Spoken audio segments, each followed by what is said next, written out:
Swali lake.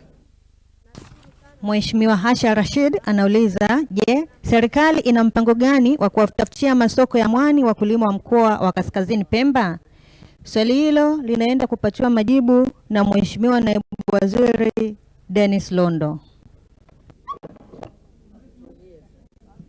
Mheshimiwa Naibu Spika, nikushukuru kwa kunipa nafasi kwa niaba ya Waziri wa Viwanda na Biashara kujibu swali namba 12 kutoka kwa Mheshimiwa Asha Omar Rashidi, mbunge wa viti maalum Kaskazini Pemba. Mheshimiwa Naibu Spika, kwa kuzingatia upatikanaji wa soko la uhakika, serikali imeweka mkakati mahususi wa kuimarisha mnyororo wa thamani wa zao la mwani. Mkakati huo unajumuisha kufanya tafiti kuhusiana na upatikanaji wa masoko ya uhakika ya bidhaa za mwani, kuimarisha ushirikiano kati ya wakulima na wanunuzi, pamoja na kutekeleza programu za kujenga uwezo ili kuhakikisha bidhaa zinazozalishwa zinakidhi viwango na mahitaji ya masoko ya kimataifa. Aidha, kupitia ofisi ya Makamu wa Rais, Muungano na Mazingira pamoja na TanTrade, tutafanya kazi kwa pamoja kwa ajili ya masuala haya ya kupata masoko ya uhakika ya zao la mwani. Naomba kuwasilisha Mheshimiwa Naibu Spika. Mheshimiwa Asha Omar Rashid, swali la nyongeza. Asante sana, nashukuru sana kwa majibu ya serikali. Mheshimiwa Naibu Spika, pamoja na majibu mazuri ya serikali, naomba kuuliza masuala mawili ya nyongeza.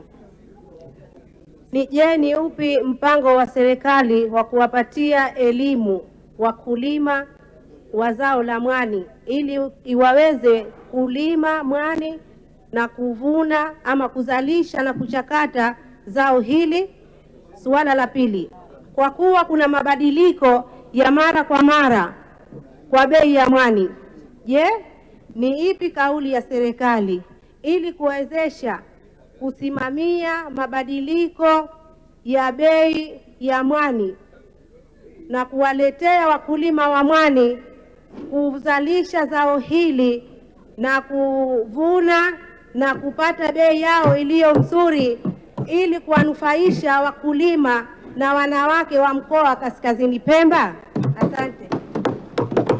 Mheshimiwa Waziri, majibu ya maswali ya nyongeza. Mheshimiwa Naibu Spika, kwanza nianze kwa kumpongeza Mheshimiwa Asha Omar Rashid, mbunge wa viti maalum Kaskazini Pemba, kwa jitihada zake za kupambania zao la mwani, lakini pia kuwapambania wanawake ambao wanashiriki moja kwa moja katika uzalishaji na biashara ya zao la mwani. Mheshimiwa Naibu Spika, dira yetu ya maendeleo ya 2020-2050 inazungumzia wazi kuhusiana na swala zima la uchumi wa bluu na kuimarisha mazao ya bahari. Lakini dira hii inazungumzia swala zima la kuongeza thamani ya bidhaa zetu. Kuhusiana na swala la elimu, serikali imefanya jitihada kadhaa na inaendelea kufanya jitihada hizo kupitia wadau wa sekta binafsi na serikali yenyewe. Kwa mfano, TanTrade imeendelea kufanya biashara ya kuhuisha na kutangaza masoko, lakini pia kuimarisha wazalishaji ambao wanashiriki katika kuongeza thamani zao la mwani. Lakini kule Zanzibar tuna kituo ambacho kinazalisha ama kinalea wa jasiriamali, kinaitwa Zanzibar Technology Business Incubator. Kituo hiki kimekuwa kikitoa mafunzo ya namna bora ya uvunaji, lakini pia usindikaji kwa maana ya kukausha na kuhifadhi kwa lengo la kuongeza thamani ya zao la mwani. Lakini kupitia wadau na taasisi kama FAO tumeweza kufikia vikundi 33 vya kina mama kuwapa elimu kuhusiana na namna bora ya uvunaji, ukaushaji, lakini pia uuzaji wa zao la mwani. Pamoja nao tunashirikiana na sekta binafsi kama Seaweed Company kule Zanzibar kwa ajili ya kuangalia namna bora ya kuwajengea uwezo vikundi ambavyo vinashiriki katika kuongeza thamani ya zao la mwani. Na hapa tumeweza kutoa ama kupitia FAO tumeweza kuwajengea uwezo kwa kuwapa chanja bora kwa ajili ya kukaushia, lakini kuwapatia pia maturubai kwa ajili ya kufunika mwani ili kulinda ubora wa zao hilo. Mheshimiwa Naibu Spika, kuhusiana na bei kutotabirika, hii inatokana na kuuza kwa kiwango kikubwa mwani ghafi.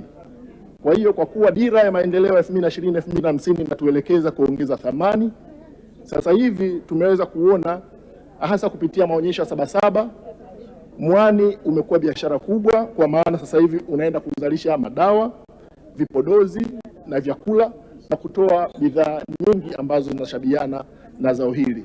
Lakini pia kupitia stakabadhi ya ghala, wakala wa stakabadhi ya ghala WRB, Wizara ya Viwanda na Biashara, tumeanza kuangalia utaratibu wa kuliweka zao hili katika utaratibu wa mazao ambayo yanahitaji stakabadhi ya ghala ili kulinda bei na kumlinda mzalishaji. Naomba kuwasilisha Mheshimiwa Naibu Spika. Asante. Mheshimiwa Asha Moto, swala nyongeza. Nakushukuru Mheshimiwa Naibu Spika kwa kunipa nafasi ya kuuliza swali la nyongeza. Naipongeza na kuishukuru sana serikali kwa kutoa hamasa ya uzalishaji wa zao la mwani kwa wanawake wa mkoa wa Mtwara. Zao hili limekuwa na changamoto kubwa sana la masoko pamoja na maghala ya kuhifadhia zao hili pamoja na kiwanda cha uchakataji wa zao hili kwa wanawake wa Mtwara. Nini mkakati wa serikali wa kukabiliana na changamoto hizi zinazojitokeza kwa wakulima wa zao la mwani mkoa wa Mtwara? Asante. Mheshimiwa Naibu Waziri, majibu. Mheshimiwa Naibu Waziri, majibu. Mheshimiwa Naibu Spika, nimshukuru Mheshimiwa Moto kwa swali lake, na hasa amekuwa mpambanaji mkubwa wa zao hili na mazao mengine katika mkoa wa Mtwara, na hasa mazao ambayo yana ushiriki mkubwa wa wanawake wa mkoa wa Mtwara. Mheshimiwa Naibu Spika, kama nilivyotangulia kusema kwenye jibu la msingi, kupitia dira ya maendeleo ya 2020-2050 tunajikita kwenye kuongeza thamani mazao yetu likiwemo zao la mwani. Na kuhusiana na bei kutotabirika, nilizungumza kwamba inatokana na kuuza mwani ghafi nje, hasa katika nchi ya Filipino na China na nchi nyingine za Asia ambazo ndio wadau ama ni wateja wakubwa wa zao hili. Hivyo kwa kujikita katika kuongeza thamani zao hili, kuzalisha madawa kupitia mwani, kuzalisha vipodozi kupitia mwani na vyakula vya aina mbalimbali kupitia mwani, lakini mwani kwenda kuorodhesha kwenye stakabadhi za ghala, tuna uhakika kwamba unaenda kustabilize bei ya mwani na hivyo kuvutia wazalishaji na washiriki. Lakini pia kupitia taasisi ya serikali TanTrade na mamlaka nyingine za serikali zimeshirikiana kutafuta ama kuwapatia ithibati vikundi ambavyo vinashiriki katika uzalishaji wa zao la mwani ili wapate certification ambayo itawaruhusu kuuza bidhaa katika masoko ya kimataifa. Naomba kuwasilisha Mheshimiwa Naibu Spika. Mheshimiwa Isa Mchungahela, swala nyongeza. Asante Mheshimiwa Mwenyekiti kwa nafasi. Wakulima wa mahindi mpaka sasa hivi wamekosa soko la kuuza. Takriban mahindi karibu maeneo yote yanakolimwa hayajanunuliwa mpaka sasa hivi. Je, serikali inafanya nini kuhakikisha inapata soko la uhakika la wakulima wa mahindi ambao mpaka sasa hivi hawajauza mahindi yao? Mheshimiwa anaulizia soko la mahindi. Mheshimiwa Naibu Spika, tumekuwa tukisisitiza kuhusiana na uzalishaji wa mazao hasa mahindi kwa ajili ya kuwa na hifadhi ya chakula ya uhakika. Na katika kuonyesha commitment ya serikali, tumeweza kutoa pembejeo na ruzuku mbalimbali ili mzalishaji wa mahindi apunguze gharama ya uzalishaji na hivyo kuongeza tija ya zao hilo. Kuhusiana na swala la soko, kwa niaba ya serikali, Mheshimiwa Naibu Spika, tumekuwa tukiendelea kuiwezesha NFRA kwa maana ya wakala wa hifadhi ya chakula kumpa uwezo wa kununua zaidi mazao ya wakulima, lakini tumekuwa tukitoa mikopo yenye riba nafuu kupitia Benki ya Kilimo na taasisi nyingine za fedha kwa ajili ya kuwapa mikopo nafuu ya kununua mashine lakini pia kuwawezesha wanunuaji wa ndani kuchakata ama kununua mahindi hayo, kuchakata unga, kublend na kuuza ndani ya ukanda wa Afrika Mashariki, lakini pia ndani ya nchi yetu. NFRA imewezeshwa kwa ajili ya kuwa na vinu vikubwa vya kuhifadhi mahindi, lakini pia serikali kupitia NFRA imekuwa ikinunua kupitia vituo vyake vya kuhifadhia mahindi katika maeneo mbalimbali ya nchi yetu. Kwa hiyo ni imani yangu na ni imani ya serikali kwamba swala la kununua mahindi msimu huu litaendelea kama lilivyopangwa kupitia taasisi za fedha, lakini pia NFRA ambayo ni wakala wa hifadhi ya chakula ya taifa. Naomba kuwasilisha Mheshimiwa Naibu Spika. Asante sana Mheshimiwa Naibu Waziri kwa majibu ya maswali ya Waheshimiwa wabunge. Tunaendelea Wizara ya Kilimo. Namwita Mheshimiwa Pasco Inyasi Chinyele, mbunge wa Dodoma mjini, sasa aulize swali lake. Mheshimiwa Pasco Chinyele anauliza, je, lini serikali itajenga mabwawa ya umwagiliaji katika kata za Mbabala, Mpunguzi, Matumbulu na Mbalawala ili vijana waweze kujihusisha na kilimo? Swali hilo linaenda kupatiwa majibu na Mheshimiwa Naibu Waziri David Silinde. Ili kuhakikisha upatikanaji wa maji kwa ajili ya kilimo cha umwagiliaji na kuvutia vijana kujishughulisha na shughuli za kilimo, serikali kupitia Tume ya Taifa ya Umwagiliaji imechimba visima 7 katika kata ya Matumbulu 2, Mbabala 2, Mpunguzi 2, Chisichili 1 mkoani Dodoma. Visima hivyo vina uwezo wa kumwagia eneo lenye ukubwa wa ekari 280 na kunufaisha wakulima 378. Mheshimiwa Naibu Spika, vile serikali katika mwaka wa fedha 2026/27 itachimba visima 3 katika kata za Mbabala 1 na Mbalawala 2. Aidha, serikali inaangalia uwezekano wa kuchimba mabwawa madogo au kusimika matenki ya kuhifadhia maji yatakayotumika katika shughuli za kilimo cha umwagiliaji katika maeneo hayo. Mheshimiwa Pasco Inyasi Chinyele, swala nyongeza. Asante sana Mheshimiwa Naibu Spika, pamoja na majibu mazuri ya serikali, naomba kuuliza maswali mawili ya nyongeza kama ifuatavyo. La kwanza, Mheshimiwa Naibu Spika, visima ambavyo vimechipwa katika kata za Matumbulu pamoja na Mpunguzi havijafanywa pump test na havijawekewa pia miundombinu kwa ajili ya umwagiliaji kwa mabwawa. Je, ni lini wizara itachimba mabwawa na kuweka maji katika mabwawa hayo ili yaweze kuwasaidia vijana katika kipindi hiki ambacho ni cha ukame? Swali la pili, visima ambacho kitakiwa kichimbwe kata ya Mbabala katika mtaa wa Mhusu hakikuchimbwa kutokana na mgogoro wa ardhi uliopo. Pia kisima kilichochimbwa katika mtaa wa Mapinduzi katika kata ya Mbabala kilitoa maji kidogo sana, kama vile hakukuwa na maji. Na katika mtaa wa Chili kata ya Mkonze kisima kilichimbwa kutoa maji. Je, serikali ina mpango gani wa kuchimba visima hivyo upya ili kuweka miundombinu na kuwasaidia vijana ambao kwa sasa hawafanyi kazi yoyote kwa sababu ya hali ngumu ya ukame ambayo inaokumba mkoa wa Dodoma? Asante. Mheshimiwa Naibu Waziri, majibu ya maswali hayo nyongeza. Asante sana Mheshimiwa Naibu Spika. Nimpongeze Mheshimiwa Pasco Chinyele, mbunge wa Dodoma mjini, kwa maswali yake mawili ya msingi.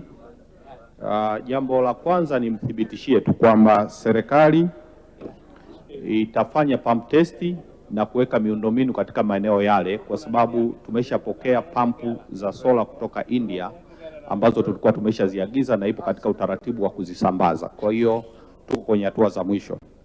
Lakini katika yale maeneo ambayo ameainisha, hususan katika eneo la Mfuso ambalo kisima ambacho hakikutoa maji, serikali moja ya jukumu tulilonalo, kama eneo la maji hayapatikani, tunachimba eneo jingine ambapo maji yanapatikana. Kwa hiyo tu nimwambie tu Mheshimiwa mbunge pamoja na wananchi wa eneo husika watuonyeshe eneo jingine, tupime na tuwachimbie kisima kingine. Asante sana Mheshimiwa Naibu Spika. Asante. Mheshimiwa Thomas Maganga, swala nyongeza. Asante Mheshimiwa Naibu Spika, nakushukuru. Naishukuru serikali na Wizara ya Kilimo, walituma wataalamu kuja jimbo la Katavi wakafanya stadi na upembuzi wa kinifu wa bwawa la Ipati na bwawa la Ipwaga Masigo. Je, lini serikali itaanza miradi hii, kwa sababu wananchi wa jimbo la Katavi wanaisubiri kwa hamu? Mheshimiwa Naibu Waziri, majibu. Asante sana Mheshimiwa Naibu Spika. Nimshukuru Mheshimiwa Thomas Maganga, mbunge wa jimbo la Katavi, kwa swali lake zuri la msingi. ni kwamba serikali kwa sasa tuko tayari kuanza miradi hiyo ya utekelezaji mara baada ya kupokea fedha kutoka hazina. Kwa hiyo tuko katika huo mchakato, na baada ya hapo wataona wakandarasi wakiingia site. Asante sana. Mheshimiwa Clayton Chipando, swala nyongeza.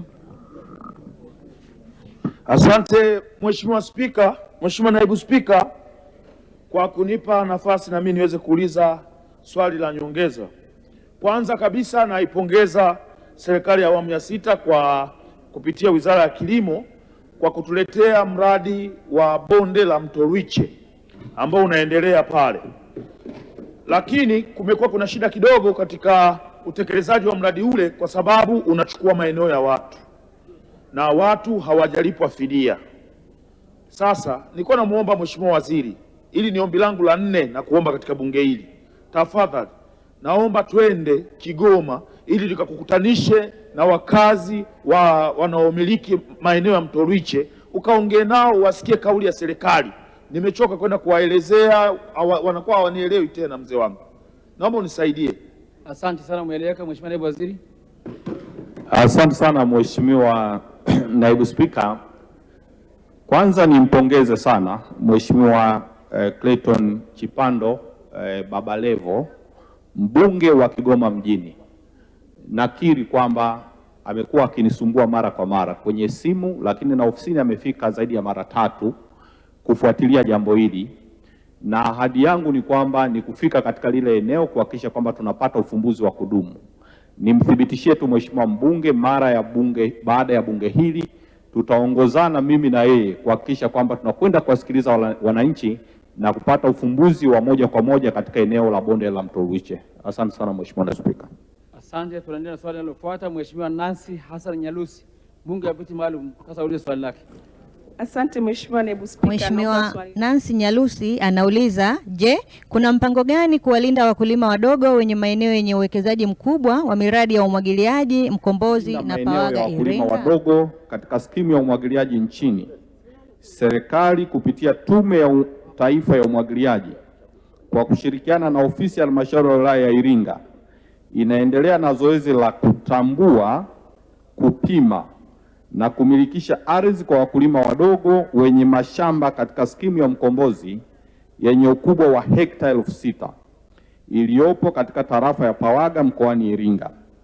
Aidha, utekelezaji wake umefikia 50% na unatarajia kukamilika katika mwaka wa fedha 2026/27. Mheshimiwa Nancy Hassan Nyalusi, swali la nyongeza. Asante Mheshimiwa Naibu Spika. Tunaipongeza serikali kwa hatua ambazo mmeendelea kuzichukua za kuanza kufanya urasimishaji. Katika zoezi la urasimishaji, je, wananchi wazao wamepewa kipaumbele gani katika eneo hilo?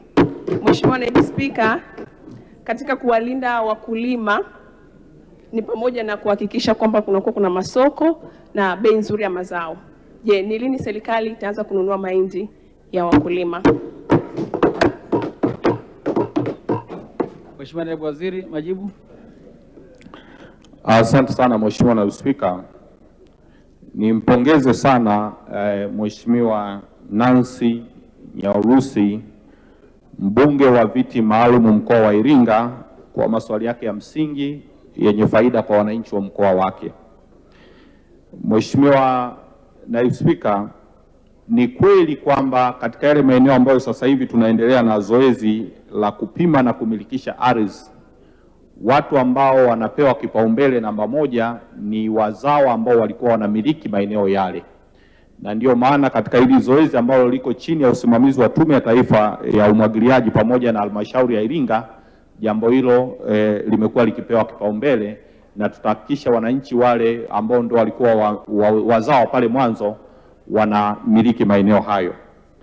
Lakini swala la pili ni kuhusu lini NFRA itanunua mahindi, ambayo tunakiri kwamba mwaka huu uzalishaji umekuwa mkubwa sana hapa nchini. Kwanza Mheshimiwa Naibu Spika, nimshukuru Naibu Waziri wa Viwanda na Biashara, alitutolea ufafanuzi mzuri, na mimi tu niongezee kwamba Waziri wa Kilimo Mheshimiwa Daniel Chongolo ameshaelekeza mamlaka ya mazao mchanganyiko CPB pamoja na CPB kuhakikisha kwamba wanaanza kununua mazao lakini vile vile NFRA kabla ya mwisho wa mwezi wa 8, mwezi huu ambao tunauanza, na wenyewe waingie sokoni kuongeza nguvu. Lakini pamoja na maelekezo hayo, nitoe rai kwa wananchi. Tumeshasikia taarifa zimetolewa na mamlaka za hali ya hewa nchini pamoja na duniani kuhusu uwepo ama utabiri wa mvua za El Nino katika mwaka huu. Manake kama kukiwa na El Nino, manake kutakuwa na changamoto katika uzalishaji, na kama kutakuwa na changamoto katika uzalishaji, manake tunaweza tukawa na hatari kubwa ya uwepo wa njaa katika mwaka unaofuatia. Kwa hiyo nitoe rai kwa wananchi wote kuhakikisha kwanza tutunze chakula ambacho tumekivuna mwaka huu kwa ajili ya mwakani, lakini wakati huo huo NFRA watakapokuja, manake kunakuwa na tabia wananchi kuuza chakula chote na mwisho kuja kulalamika kwa ajili ya kutaka kupewa chakula cha msaada. Kwa hiyo rai ya serikali ni kuhakikisha kwamba tunatunza chakula tulichokipata, yani tuhakikishe kwamba una uwezo wa kuwa na chakula cha kukaa nacho kwa miaka miwili kabla ya kufikiria kwenda kukiuza kwa ajili ya kupata fedha kwa ajili ya matumizi mengineyo. Kwa hiyo niliona iwe ni rai yetu ya kwanza kabla ya kufikiria kwenda kuyauza mazao yetu. Asante sana Mheshimiwa Naibu Spika. Mheshimiwa Suma Ikenda, swali la nyongeza. Asante Mheshimiwa Naibu Spika kwa kunipa swali dogo la nyongeza. Wakulima wa chai wilaya ya Rungwe wanatia huruma kweli kweli. Je, ni lini serikali itawapa furaha wakulima wa chai wa wilaya ya Rungwe kufungua viwanda ambavyo vilifungwa kwa muda mrefu, kiwanda cha Watiko kilichopo Katumba na kiwanda cha Chivanje? Asante Mheshimiwa Naibu Spika. Mheshimiwa Naibu Waziri, majibu. Asante sana Mheshimiwa Naibu Spika. Nimshukuru sana dadangu Suma Ikenda Fyandomo, mbunge wa viti maalum mkoa wa Mbeya, kwa swali lake zuri sana na la msingi. Ni kweli kwamba tunafahamu kuna changamoto kubwa katika sekta ya chai, na Wizara ya Kilimo kupitia Waziri Comrade Daniel Chongolo tumeshafanya kikao na wadau wa chai, lakini vile vile na wabunge wanaotokea katika maeneo yanayozalisha chai, na tuna mkakati wa pamoja wa kuhakikisha kwamba tunaliokoa zao hili. Na nimthibitishie tu kwamba tuko kwenye hatua nzuri ya kuzungumza moja na wale wamiliki wa yale maeneo pamoja na zile benki ambazo ziliwakopesha wale wanaomiliki vile viwanda, ili kupata namna bora ya kuwaondoa wakulima wa chai katika ile changamoto. Sasa kuna hatua ambazo tumeshazifikia, na ninafikiri katika wiki moja kuanzia sasa Waziri wa Kilimo atakuja na kuzitangaza katika maeneo yale ambayo wakulima wa chai wanapata. Kwa hiyo waondoe shaka tu wakulima kwamba tuna hatua nzuri na tutalimaliza jambo hili kama ambavyo tulikuwa tumekusudia. Asante sana Mheshimiwa Naibu Spika. Mheshimiwa Dr. Emmanuel Nuas, swali la nyongeza. Mheshimiwa Naibu Spika, nashukuru kupata nafasi ya kuuliza swali dogo la nyongeza. Kwanza nishukuru serikali ya awamu ya 6 kwa kutupa mradi wa kujengewa bwawa la umwagiliaji la thamani ya bilioni 76 katika kata ya Bashai, ambayo itakwenda kuhudumia skimu ya Bashai na Dirim. Lakini bwawa hili litakwenda kuathiri mashamba na nyumba za wananchi wa karibu vitongoji viwili. Je, nini mpango wa serikali kuhusu fidia kwa wananchi hawa? Mheshimiwa Naibu Waziri. Asante sana Mheshimiwa Naibu Spika. Nimshukuru sana Dr. Emmanuel mbunge wa jimbo la Mbulu vijijini kwa swali lake zuri.